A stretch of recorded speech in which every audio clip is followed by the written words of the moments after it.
We're talking to Mr. Caine, Mr. Kenneth Caine, who is the coordinator of the Nashville Black Covenant Coalition. I'm sorry about that. You know, we've been stumbling through this all evening, but I think NBCC. Yeah. Okay, Nashville Black Covenant Coalition, and this is a group of individuals that have come together in an effort to try to deal with some of the real economic and social ills that are facing many young African-American men today. Not only African-American men, but more than not African-American men. And so let's give you an opportunity to make some other statements in reference to some of those individuals you're trying to serve. Well, as I said, it comes out of my spiritual center.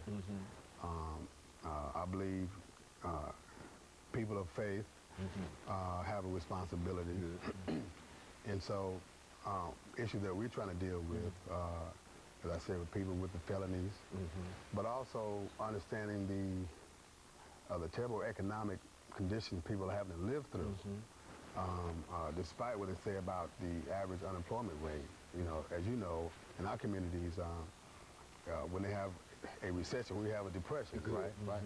And so that's continuing, but it's getting worse. And of course now the violence and the drug scene. And so we understand that something structurally must be done. We understand that the whole Holocaust of slavery, those years, 400 years, have done great economic and social damage to us as a people. And so we want to try to find a way to begin to address these issues in a very intelligent way. You know, we can't all march on the school board. You know. Most of our issues are rooted in money. Like, for instance, here in Nashville, some people don't have books in schools.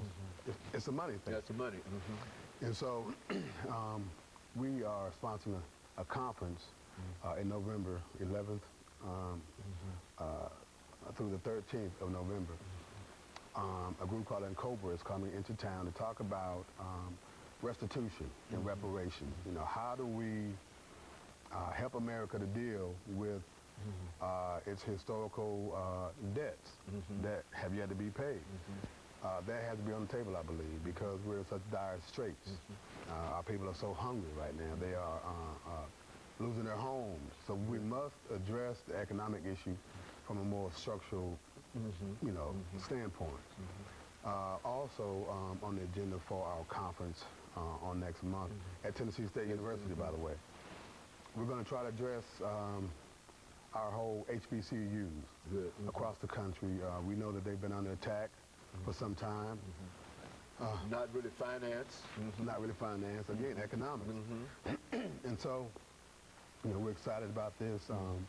We have Dr. Al-Hadi is going to give a piece about the whole HBCU experience and our economic dilemmas that we're facing, as is Fisk is facing, you know, difficulty. You know, many of our schools are facing difficulty. Same, okay.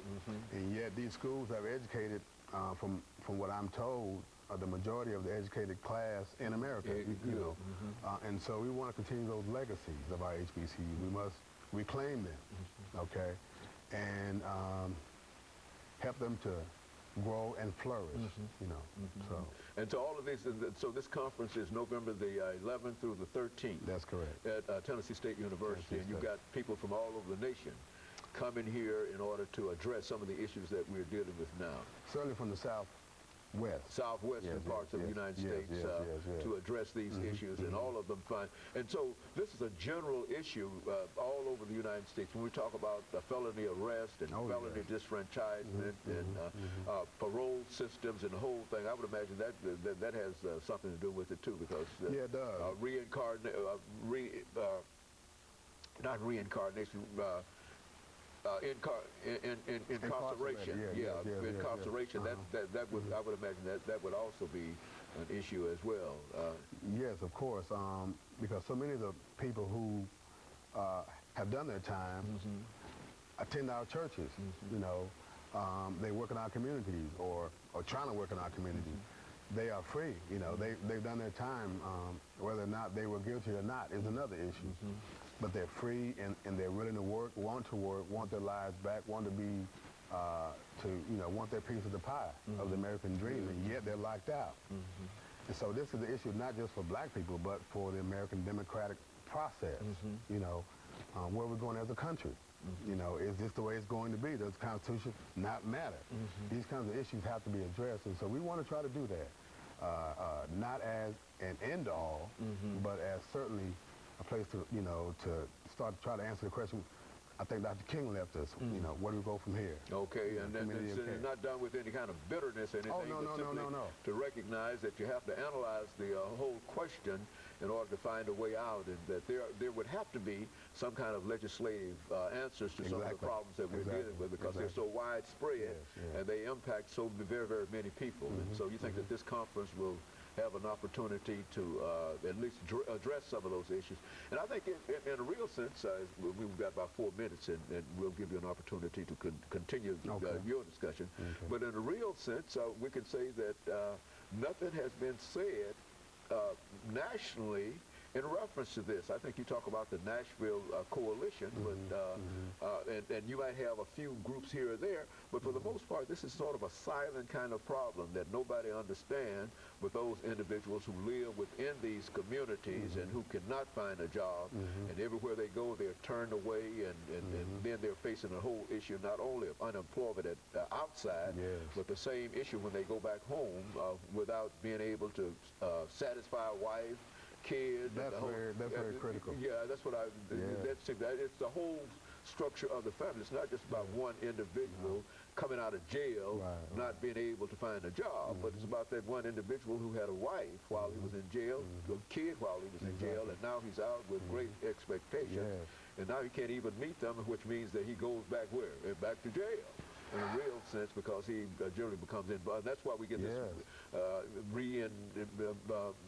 recidivism, all of those issues. And so this is a new organization, is it? Well, I would say fairly new. We started back in 2006. This particular issue we've tried to address over the last 2 years, I would say. We've got quite a bit of support from churches, church people. Because people recognize that this is a family issue. It really is. Has direct, as you pointed out, direct impact on the family structure, on the children, but also on the individual who feels like they have no way out. There's no way to. They've served their term. They've done everything that they could possibly do, and now they're out. And then every employer that they go to will tell them to come back later. Nobody, because we've got this whole idea of being an equal opportunity employer and et cetera, including everybody. And then we find that some individuals are not equally employed, and especially those individuals who happen to come, and the individuals who probably need employment more than perhaps some other. Well, everybody needs some kind of employment, but they are desperate, in desperate need of employment, because they have so many situations that they find themselves in.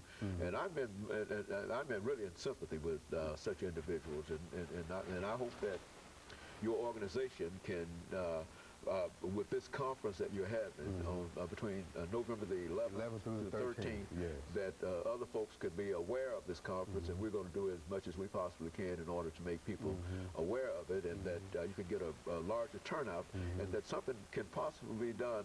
I think that the state of Tennessee has already tried to deal with this whole issue of voting for these individuals, but for the most part, I don't think that has been as thorough as it possibly could have been. Well, they've made progress in Tennessee. I would say that. But the restrictions are so outrageous that I don't really see that being able to solve our problems. We're gonna have to get involved ourselves. Good. And we can't wait for others to do it.